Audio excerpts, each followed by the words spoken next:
So in this PayPal tutorial video, I'll be showing you guys how to link your credit card to your PayPal account here on PayPal. So once PayPal is opened up, go to the bottom right, press on Wallet, and then where it says Banks and Cards, press on Add New. And then where it says Banks or Debit and Credit Cards, press Debit and Credit Cards.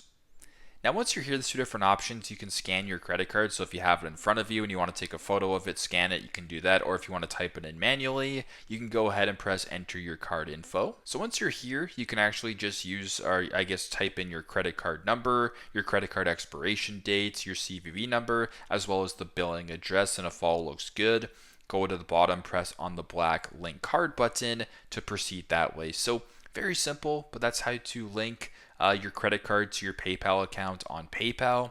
Thanks again for watching, and I hope this video helps.